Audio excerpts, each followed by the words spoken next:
And I'm just like, this is not what I want to hear.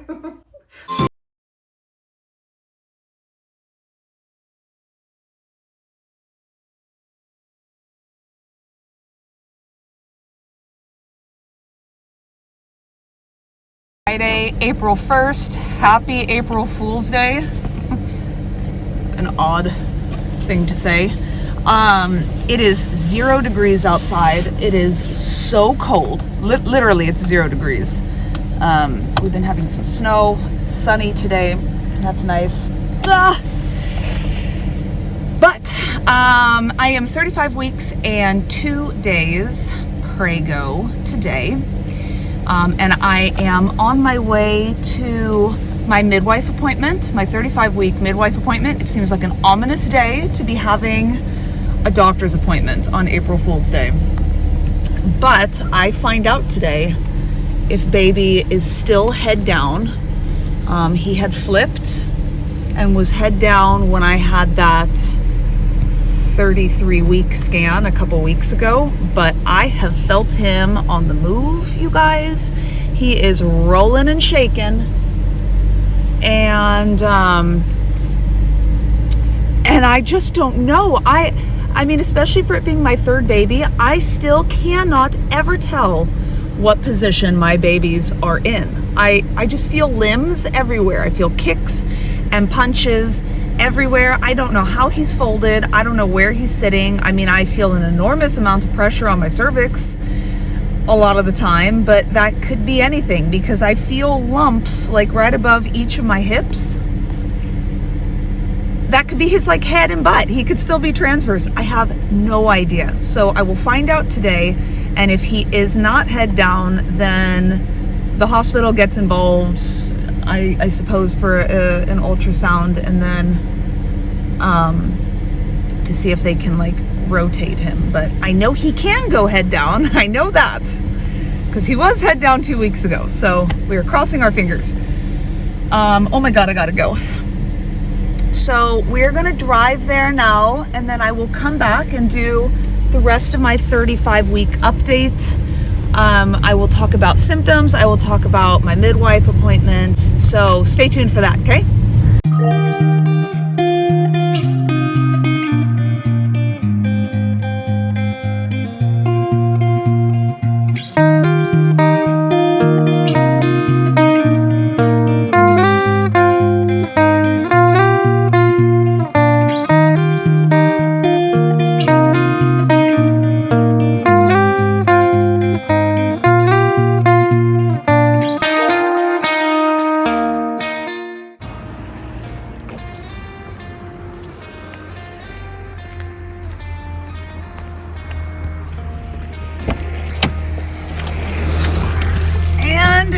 Snowing, you guys.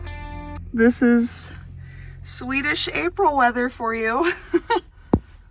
Okay, I'm back home and settled after my midwife appointment. There's some stuff to talk about once again that came down in my midwife appointment. So I'm just gonna try to jump right in. In terms of 35-week pregnancy symptoms, the past week, kind of more or less the same old. I am experiencing a lot of pelvic floor pressure, especially in the evenings, a lot of lightning crotch, especially in the evenings. Like my baby becomes quite active at night, and that's when he does his bigger movements, not just the kicks and punches and jabs, but like the stretching, the rolling. So just a lot of pressure being put down there, and I really, really feel it. And I have talked in the past, in several of my past videos, about how I have been dealing with pelvic floor pressure and discomfort throughout this pregnancy in 2 different fashions. The first is like, it's very uncomfortable and it has gotten increasingly painful to sit down on the toilet to pee. Like the act of relaxing my pelvic floor to pee is just kind of borderline excruciating. So I've been meaning to talk to my midwife about this. I brought it up today. We will talk about that at the end of the video because it opened up a can of worms. But then there's also like just this general sense of fullness that I feel, like both in my hoo-ha and then just in my pelvic floor in general. And when the pressure's really bad, like I can't even fully Kegel. Okay, I feel like there's an obstruction, like a head, when I am trying to Kegel. And the only other time I felt that was when I tried to Kegel once when my last son was in transition and literally about to be born, and I tried to Kegel and I couldn't, and I realized, oh my gosh, his head is in my you-know-what. So, it's a lot of pressure, and I feel like there's an obstruction there. So put that to the side. We'll talk about that in a minute. I have been feeling some decreased hunger. By the way, let's just put this picture up so we can marvel at it. These pictures are 24 hours apart. One of them is from yesterday, one of them is from this morning. My babies at this stage in pregnancy do something that I call bobbing for apples, which is where they just drop so low. And then they pop back up, and then they drop down low again. Increased fatigue, definitely getting more tired. I'm slowing down. I'm still getting 10 hours of sleep at night. I sleep really, really well. I don't have any pain. I'm very thankful for that. But it's just that general fatigue where the body's working really hard and I'm really starting to slow down. I have noticed a lot of changes in my CM. The waterworks have started again, which again is normal for this stage of pregnancy, but I feel like I'm back in the first trimester all of a sudden. Braxton Hicks, I've been having very few. The ones I do have though, come at night when I'm laying down, I'm just about to fall asleep, and when I get them, they are powerful. They are much fewer than the Braxton Hicks I got in my last pregnancy and even in my first pregnancy, but the ones that I do get this time are very much stronger than the ones I remember feeling in my other pregnancies. I experience these ones not just with that lower abdomen tightening and sometimes like my diaphragm getting involved, but I feel it all along my pelvic floor and even a little bit into my back.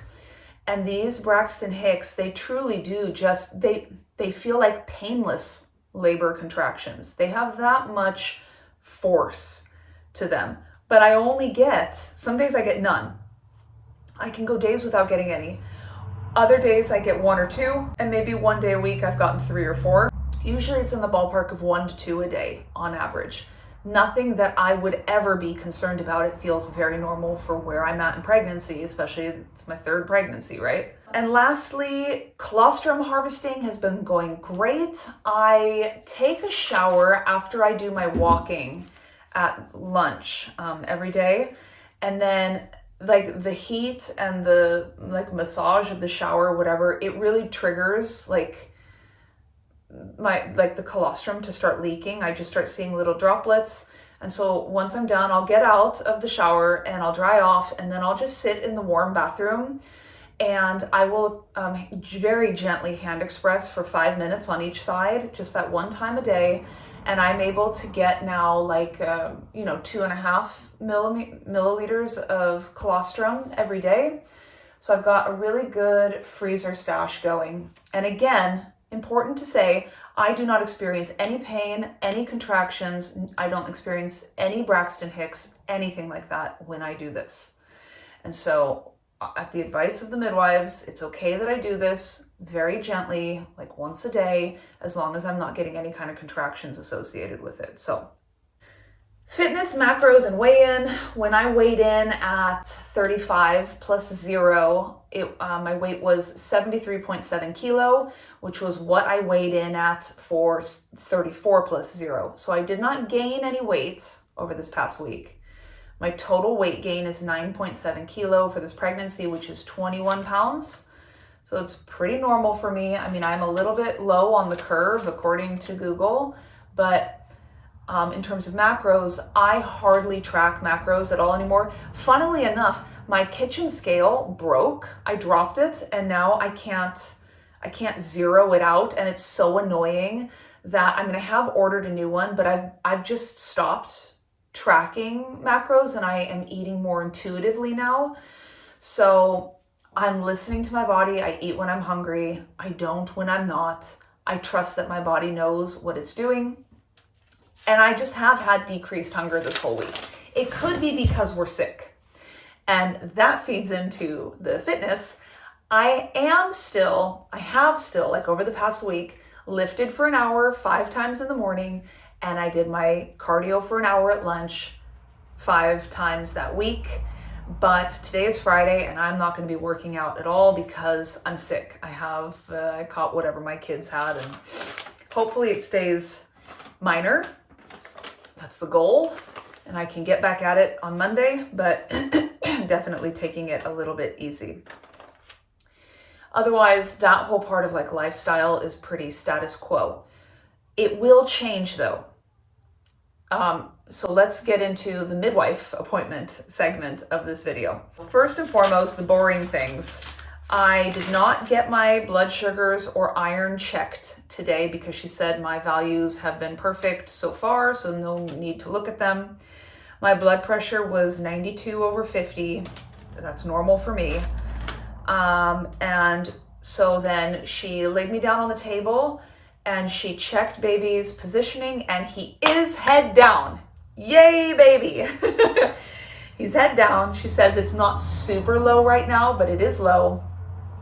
And his butt is up here on the upper left side of my abdomen. I asked her what the likelihood is that he could pop out of place, and she goes, it still can totally happen, especially because his head is not engaged right now.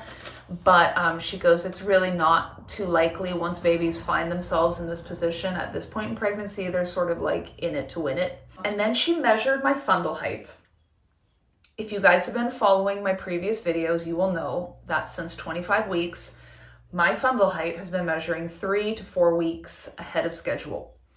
They have not ordered a growth scan because they have felt more or less comfortable that it's like stayed on its curve, even though it's like the highest possible curve of normal. They've been okay with it, but I'm very, very thankful I bought that private growth scan 2 weeks ago. Because in that scan, I learned that my baby's measuring in the 70th percentile. He's not huge, he's not small, he's just right. Because when she measured my fundal height today, I went from measuring 4 weeks ahead to now measuring 1 week behind. I'm 35 weeks and 2 days, and I'm measuring 34 centimeters from pubic bone to the top of my uterus. She did not bring this up as any kind of issue, and I didn't bother asking because we had a bunch of other things happening, which we'll get to. But I do know that in these later stages, when the baby's like head down and his head is going down into the pelvis, your fundal height starts to shrink a little bit. So I think it's probably all totally normal. But I am thankful I got that scan, because if I didn't have that scan, I would be freaking out right now. Especially having not gained any weight over the past week, I would have been thinking, oh my God, something is wrong. I thought that in this midwife appointment, we were going to be doing my birth plan, but it turns out we're doing that at 37 weeks. So she ended this appointment with just asking me if I had any other questions, and I nearly forgot to ask her about this pelvic floor situation. But then I was like, oh wait, yeah, I have this situation. And I explained it to her. I explained to her the situation with peeing and discomfort, and then also in the evenings with this pressure and it just feeling like a sense of fullness in my hoo-ha and everything. And she asked me, well, how does this compare to your other pregnancies? And I told her, I've never gone through anything like this before, and it's very, very odd, and I'm, whatever. So here in Sweden, they don't do cervical exams routinely at this stage in pregnancy. They only do it when you've gone past 40 weeks, or if you're already in labor, or if there's any known complication or any reason to suspect that something could be wrong. Then you would have it done like at the hospital or whatever. So I've never had a cervical exam before at 35 weeks. The only times I've ever had them were when I was already in labor and delivery at 40+0 with my other kids, and like they're admitting me to the hospital and just seeing how far along I am. So I don't know if what we discovered today is normal for me, or if it's an indication of things to come. But she did a pelvic exam. She asked if she could do a pelvic exam. She wanted to just generally survey and feel around to make sure my anatomy is as it should be, that there's no prolapse, no signs of prolapse, nothing like that. And then just to check and see if just the condition of my pelvic floor, pretty much. So she looked at it visually in the beginning. She says, everything looks normal. I don't see varicose veins. I don't see anything bulging. And I'm like, yeah, I've looked down there too. I didn't see that either, but that's good to hear you say that. Then she tried to manually feel, and literally it felt like she was trying to stick her fingers through a brick wall. And she's like, does that hurt? I'm like, yes. She goes, you are extremely tight. And I'm like, yeah. I don't know. I'm glad that you think it's just that I'm tight and not that there's my uterus is falling out of me or there's an actual physical obstruction, because that's what I'm afraid of. But I didn't feel like I was clenching down, but apparently I was. So I relaxed, and she used the speculum, and she looked inside, and she goes, your cervix is still high up. There's no indication of prolapse. I don't see anything like caving in. Everything looks like it's in place. So that's good. And then she goes, is it okay if I do a manual exam? I said yes. And so she was able to get up in there, and it was fine. So I guess I relaxed well. And she was in there for, I don't know, a couple minutes. And she goes, okay. She's like, we have a couple things going on here. So get dressed and let's sit down and talk. And I'm just like, this is not what I want to hear. Just tell me now. Am I going to die? So I get dressed, I sit down, and she goes, okay, there's two things at play right now. She goes, first of all, your pelvic floor is very, very tight. And so the general, she gave me some tasks to do and some things to stop doing. She told me that I need to, I can still continue to do my workouts on schedule, but she goes, she told me to not lift anything heavy anymore. She said to stop with the squats and the lunges. She said to try to focus just on upper body and body weight exercises, so I'm not loading my body so much and putting that pressure on my pelvic floor. She says that she needs me to absolutely stop entirely with Kegel exercises and core work that also engages the pelvic floor muscles. She says right now I need to really focus on the mind-muscle connection of relaxing my pelvic floor. She says that she suspects that it's painful for me to go to the bathroom because my pelvic floor is in fact too tight. And when I sit down and put all that pressure there, and then I'm asked to release those muscles because my bladder is also full on top of it, that's the source of the cramping and the discomfort, especially if I'm mentally, what does she say, anticipating the pain. It's just gonna make that clenching even worse. So she goes, I need to work on that. And she said that she's going to get me an appointment with a physio to see after the birth to work on my pelvic floor to learn to relax it a little bit more and stuff. And then she told me also she suspects that this pressure situation I'm feeling is a combination of the fact that my baby is active and maybe driving down more and applying more pressure in the evenings, but also the fact that because my pelvic floor probably starts the day very tight, and then I'm working out and I'm loading it and I'm doing all these things to it, that by the time the end of the day comes, it just can't anymore. And it really just fatigues and poops out. And that's that sense of heaviness, and that dropping feeling is just like my pelvic floor just cannot stay up anymore. It's like I'm used to it feeling. So she says that's not a diagnosis. She just thinks that could be an explanation for it. But we're going to work on these other things and see what happens. So I will be modifying my workouts. I'm going to be documenting that on Instagram. And I will be trying to, on my own time, work on actually relaxing my pelvic floor, not Kegeling where I'm clamping it down, but relaxing it. So, but then she tells me there's also another issue. Okay, what is it?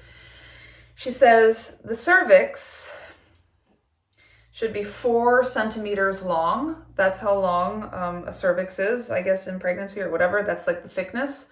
And she says mine is less than a fingertip thick right now. So she goes, I'm about 85% effaced. And she says I'm 2 fingertips open. So 2 centimeters dilated and 85% effaced right now.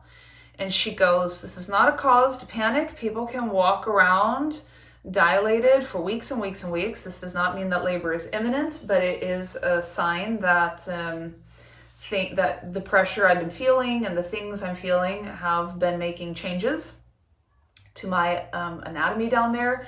She asked about my Braxton Hicks, if I was getting them frequently. I told her no, very infrequently, but the ones I have been getting are very strong and I do feel them in my pelvic floor. And she goes, they are being effective. So she told me I need to take them seriously. If I feel any kind of Braxton Hicks while I'm doing any kind of activity, to immediately stop. And also if my Braxton Hicks become timeable, even if they don't hurt like a labor contraction, if they just become timeable or rhythmic or whatever, to really consider calling the hospital to make sure it isn't any kind of preterm labor. Yeah, and she told me, like, you know, I can more or less carry on with my life, just be mindful of these things, and we'll just see how it goes. So if you guys have experienced something like this before, if you've been like this effaced and this dilated at 35 weeks, can you let me know down below how far you actually ended up making it in pregnancy? Because I have heard all the stories, but at this point, I kind of need someone to just tell me right now to give me some reassurance because I really would like to make it to 38 weeks with this baby. I really don't want to have him before 38 weeks. But I have had a sense, and I've said it on all my videos, like I've had a sense that I felt like this guy was coming early. Definitely did not feel like I would be making it to my due date, but stranger things have happened. I've heard of a woman going 4 centimeters dilated for an entire month and then needing to be induced in the end. So I know nothing means anything definitively, but I've never been in this position before, so I don't know what to expect. Anyway, let's do a bump shot now, shall we? All right, I can't see the viewfinder, so I don't know what you guys can see. Hopefully you see a belly. That's about the size of Jupiter. But this is what it looks like from the front, from the side here, and from the side here. His butt right now is right here, and his head obviously is there. And I haven't noticed any skin changes. I still have, this is my waistband from my pants, this line, but like if that wasn't there, you can still see a little bit of the skin irritation I had from the KT tape I wore, and I haven't had that KT tape on in like 2 weeks now, but my skin is still healing from it. But I don't have any other new freckles or skin tags or any of these angiomas. I don't have any stretch marks yet. That's still to be determined. But that's it for now. So stick around, you guys. Hopefully I will be back in a week for another update. Otherwise, yeah, just stay tuned. I don't know what to expect. Third baby is a wild card. So